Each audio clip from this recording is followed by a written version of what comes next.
I'm going to start today's journal off by saying that I finally competed in my first 2xKO tournament and went 0-2. When I said that this series was going to show me going from the bottom to the very top, I meant it, okay? But that wasn't until the end of the night. There was lots of stuff that preceded it. I started the day out by just playing some matches, and I felt really, really comfortable. I feel like at this point, I've fully gotten around the basics of Jinx, and so it was time for me to look out elsewhere to see what other stuff I could incorporate into my game plan. So again, I spent some time looking at Sonic Fox and Inzem's gameplay because they're the main two that are playing this team. First was this reset, which is basically just a way to root into the minigun roll pressure from yesterday. That was super, super easy to pick up. It was honestly just the delay of the assist at the start that it was kind of tricky because you can delay that for a lot longer than you think you can, but after that, it was pretty simple. And then the second thing I learned was something that I kind of had to figure out myself. I basically just wanted a way that you could loop the monkey Oki in the corner. So you do your combo, you knock them onto the ground, you throw the monkey, and then if you time your dash and your throw perfectly, you can hit both roll in and roll out. You still lose to get up attack, but that's fine. And then once you hit the grab, I labbed out a different confirm in order to reset the situation. It's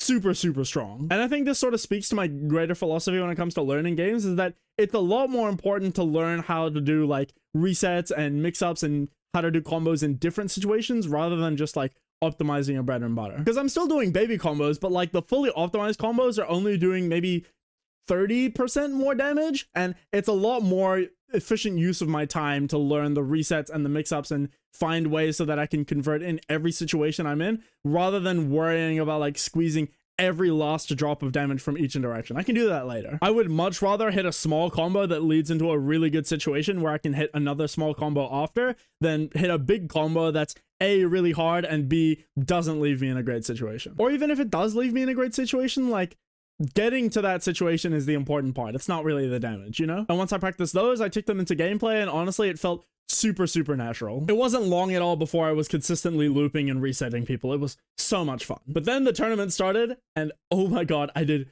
so bad. My first game was great. I almost double perfected my opponent, but then they made really good adaptations in game 2 and 3 and just smoked me. And then, I'm not gonna lie, my mental was in shambles and I played terribly in my loser set, and oh, it was so bad.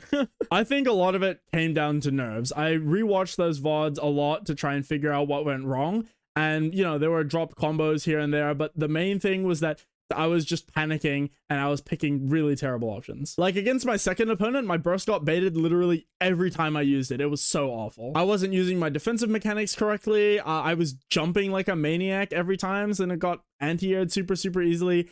It was really rough. This was my first time participating in a tournament in a game that I cared about in like 4 years. So it's no wonder that it really got to me. But that's okay. That's why you play in tournaments. You get used to that feeling and you manage to play through it. There are online tournaments every Monday, Thursday, and Friday for me, so I'll get used to the feeling eventually. There's also the mentality aspect. I do acknowledge that because I have such lofty ambitions, I'm kind of putting a lot of pressure on myself to perform in each and every competitive aspect. And that's really not healthy. That's a lot of pressure, and that's gonna make me panic. These tournaments are really low stakes. They're really just for practice. Like, it doesn't matter what place I get. It's just practicing in a competitive environment. It's a tool to get better, and I need to really properly see it as such instead of like, oh, if you lose this, you're bad, you're terrible, you're never gonna make it, because that's not true. Right? It's just a bad tournament, and that's okay. And I say this and I logically understand it, but getting to the point where I like really properly feel that way, it's a whole different story. But that's okay.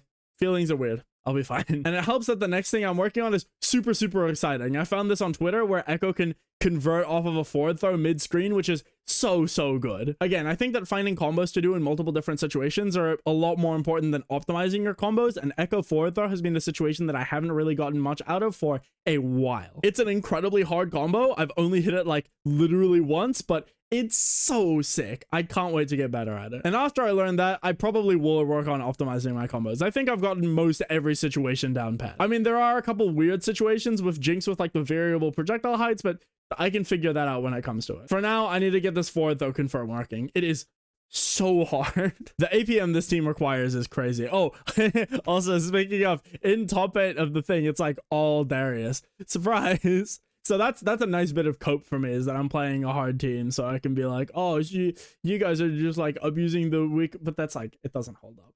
That's not a healthy mentality. It does help though. I'm not gonna lie, it does help a little bit. I'll see you guys tomorrow.